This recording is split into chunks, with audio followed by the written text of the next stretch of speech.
عراقی دارالحکومت بغداد میں امریکی سفارت خانے کے کمپاؤنڈ میں ہیلی پیڈ پر میزائل سے حملہ۔ ایرانی میڈیا کے مطابق خودکش ڈرون نے امریکی سفارت خانے کی ایئر ڈیفنس سسٹم کو نشانہ بنایا۔ ترجمان ایرانی پاسداران انقلاب کا کہنا ہے کہ صہیونی ریاست کے رہنماؤں کے مقامات کو نشانہ بنایا ہے۔ خطے میں امریکی فوج کے 3 مقامات نشانہ بنائے گئے۔ اسرائیل نے عمارتوں کی تباہی کی ویڈیوز جاری کرنا شروع کر دی۔ اسرائیلی حکام کے مطابق تل ابیب سے 50 کلومیٹر فاصلے پر اسرائیلی شہر شوہام پر میزائل حملے میں ایک عمارت کو نقصان پہنچا۔ اسرائیلی دارالحکومت تل ابیب پر ایران کے میزائل حملے۔ میڈیا رپورٹس کے مطابق تل ابیب میں 20 دھماکے سنے گئے، متعدد مقامات پر آگ لگی دیکھی گئی۔ امریکی سینٹرل کمانڈ نے کہا ہے کہ B-2 بمبار طیارے ایران پر حملے کے لیے روانہ کر دیے ہیں۔ مقصد ایرانی خطرے کا خاتمہ اور ایران کو دوبارہ اپنے پاؤں پر کھڑا ہونے سے روکنا ہے۔ برطانوی میڈیا کے مطابق تقریباً 5000 مزید امریکی فوجی مشرق وسطی میں تعینات کیے جا رہے ہیں۔ ایران کا بحرین میں امریکی بیس کو نشانہ بنانے کا دعویٰ۔ امریکی اخبار کے مطابق جوابی کارروائی میں بحرین سے ایران کی طرف میزائل داغے گئے۔ امریکہ اور اسرائیل کے ایران کے دارالحکومت تہران پر نئے حملے۔ جنوبی لبنان میں صحت مرکز پر اسرائیلی حملے میں 12 افراد جاں بحق۔ سعودی عرب کے پرنس سلطان ایئر بیس پر حملہ۔ امریکی اخبار کے مطابق حملے میں 5 امریکی ریفیلنگ طیاروں کو نقصان پہنچا۔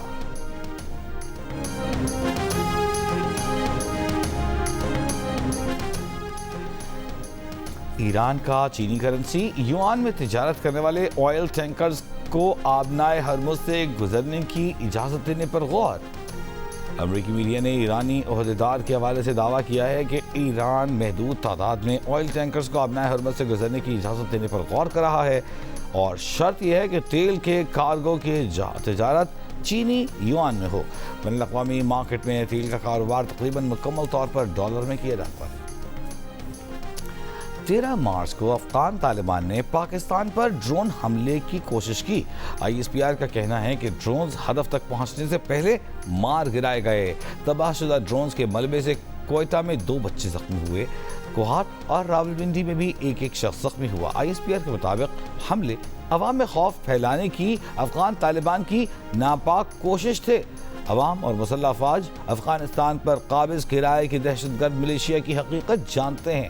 افغان سرزمین سے دہشت گردوں کے خاتمے تک آپریشن غضب للحق جاری رہے گا۔ افغان سرزمین سے ہونے والی دہشت گردی ناقابل برداشت اور ناقابل قبول ہے۔ افواج پاکستان دہشت گردی اور اس کی تمام شکلوں کے خلاف ثابت قدمی سے لڑتی رہیں گی۔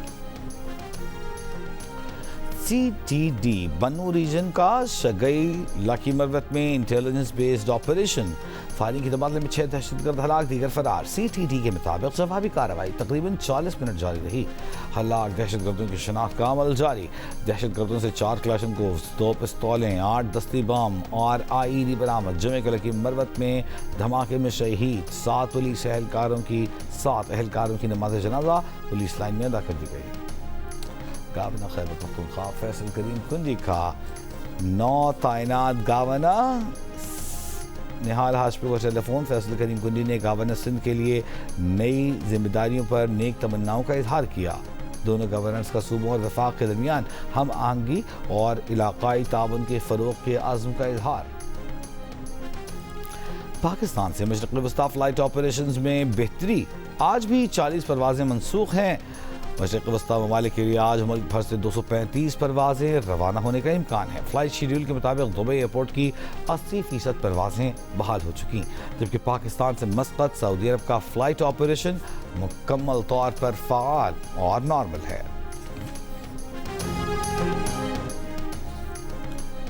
امریکی صدر ٹرمپ نے کہا ہے کہ آبنائے ہرمز بند کی تو ایران کی تیل تنصیبات پر حملوں سے گریز نہیں کریں گے۔ کہا امریکی فوج نے ایران کے خرج جزیرے پر حملے کیے مگر تیل تنصیبات کو نشانہ نہیں بنایا۔ آبنائے ہرمز میں امریکی نیوی کے ذریعے جلد بحری جہازوں کو سیکیورٹی فراہم کی جائے گی۔ یہ بھی کہا کہ ایران میں امریکہ اور اسرائیل کے مقاصد مختلف ہو سکتے ہیں۔ سابق امریکی وزیر خارجہ اینٹونی بلنکن کا کہنا ہے کہ ٹرمپ انتظامیہ نے ایران کے رد عمل کو مس جج کیا۔ ٹرمپ انتظامیہ کو جنگ سے پہلے خبردار کیا تھا کہ وہ اس بار بہت مختلف جواب دیں گے۔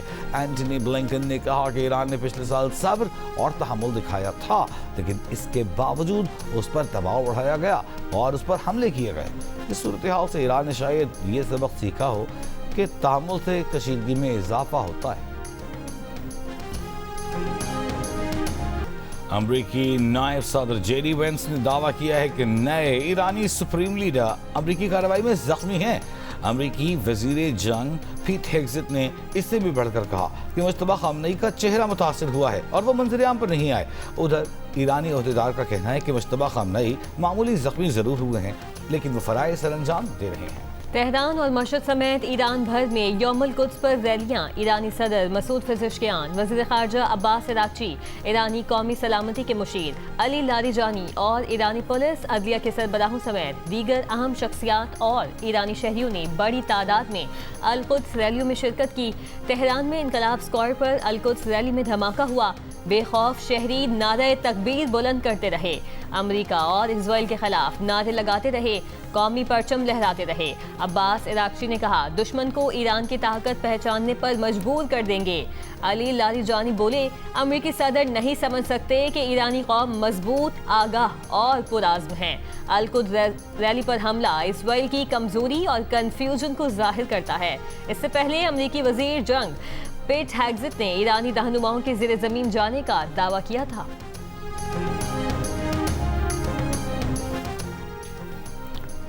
وزیر اعظم شہباز شریف کا عالمی منڈی میں تیل مہنگا ہونے کے باوجود ملک میں پیٹرول ڈیزل مہنگا نہ کرنے کا فیصلہ۔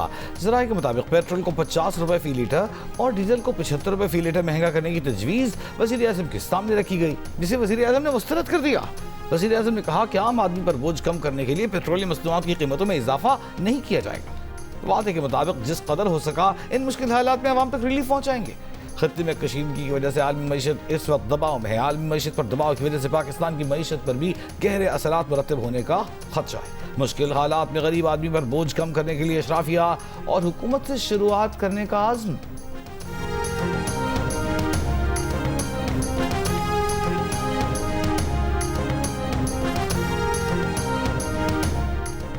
وزیر اعظم کے مشیر رانا ثناءاللہ نے کہا کہ وزیر اعظم شہباز شریف کی ایرانی صدر سے گفتگو ہوئی اور اسی سلسلے میں سعودی عرب گئے۔ امید ہے کہ سعودی عرب اور ایرانی صدر سے بات کے بعد معاملات بہتر ہوں۔ سعودی عرب کی اچھی پالیسی ہے کہ خود ریئیکٹ نہیں کر رہے۔ سعودی عرب خود ریئیکٹ نہیں کر رہا تو دوسرے سے ایسی خواہش کا اظہار کیوں کرے گا؟ سعودی عرب کے ساتھ ہم دفاعی معاہدے میں ہیں اور ہم اس کے پابند ہیں۔ پروگرام نیا پاکستان میں کہا افغانستان پر نہ قبضہ کرنا نہ ان کو نقصان چاہتے ہیں، ہم تو اپنا نقصان ہونے سے روکنا چاہتے ہیں۔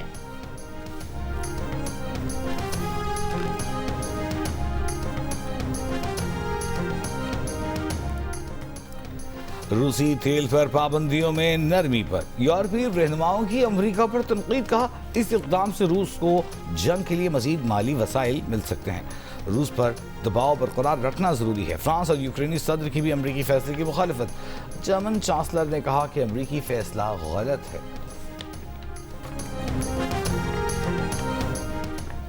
ایرانی وزیر خارجہ عباس عراقچی نے کہا امریکہ نے کئی ماہ تک بھارت کو روس سے تیل نہ خریدنے پر مجبور کیا، مگر 2 ہفتوں کی جنگ کے بعد امریکہ دنیا سے روسی تیل کی بھیک مانگ رہا ہے۔ یورپ کو خام خیالی تھی کہ اسے روس کے خلاف امریکی حمایت مل جائے گی، یہ افسوسناک ہے۔ آبنائے ہرمز کی بندش سے روسی تیل کی مانگ بڑھ گئی۔ روس دنیا کو یومیہ 15 کروڑ ڈالر کا تیل بیچنے لگا۔ امریکا نے جنگی صورتحال اور آبنائے ہرمز کی بندش سے تیل کی قیمتوں پر پڑنے والا دباؤ کنٹرول کرنے کے لیے روسی تیل کی فروخت پر عائد پابندی عارضی طور پر اٹھا لی ہے۔ امریکی جریدے فائنینشل ٹائمز نے لکھا ہے کہ روس نے حالیہ دنوں میں جو تیل صرف چین اور بھارت کو بیچا ہے اس پر صرف ٹیکس کی مد میں 2 ارب ڈالر کمائے ہیں۔ فرانس اور اٹلی نے اپنے بحری جہاز آبنائے ہرمز سے بحفاظت گزارنے کے لیے ایرانی حکومت سے رابطہ کر لیا ہے۔ اخبار فائنینشل ٹائمز کے مطابق فرانس سمیت یورپی ملک ایرانی حکومت سے بات چیت کر رہے ہیں تاکہ ان کے بحری جہاز آبنائے ہرمز سے بحفاظت گزرنے کی ضمانت دی جا سکے۔ خبروں کے مطابق یورپی ممالک جنگ کو مزید پھیلائے بغیر توانائی کی سپلائی بحال کرنا چاہتے ہیں۔ فی الحال اس بات کی کوئی ضمانت نہیں کہ ایران سے مذاکرات آگے بڑھیں گے یا ایران بحری جہازوں کے گزرنے کے مسئلے پر بات کرنے پر آمادہ ہوگا۔ برطانوی حکام کا کہنا ہے کہ برطانیہ آبنائے ہرمز سے اپنے بحری جہازوں کو گزارنے کے لیے ایران سے براہ راست بات نہیں کر رہا۔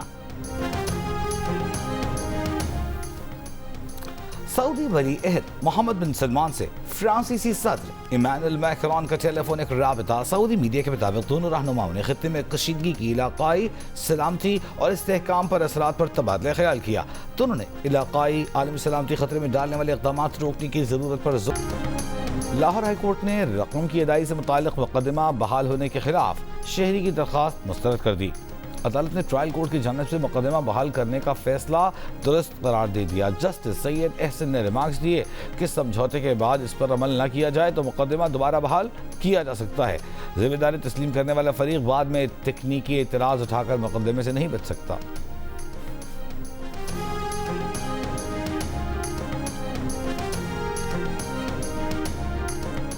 کراچی میں سندھی گوٹ سے ڈکیتی اور اسٹریٹ کرائم میں ملوث گینگ کے سرغنہ سمیت 3 ملزمان گرفتار۔ ترجمان رینجرز کے مطابق گرفتار ملزمان کے قبضے سے موٹر سائیکل، 5 جعلی نمبر پلیٹیں اور نقدی برآمد۔ گرفتار ملزمان عادی مجرم ہیں، ان کے خلاف متعدد FIRs درج ہیں۔ اور chairman Pakistan cricket board Mohsin Naqvi سے سلیکشن کمیٹی کے ممبران کی ملاقات۔ چیئرمین PCB کا سلیکشن کمیٹی کو مکمل فری ہینڈ استعمال کرنے کا مشورہ۔ کہا بغیر کسی دباؤ کے ایمانداری سے اپنے فرائض سر انجام دیں، کسی کی تنقید برائے تنقید کی پرواہ نہ کریں۔ سلیکشن کمیٹی نے اعتماد کے اظہار پر چیئرمین PCB کا شکریہ ادا کیا۔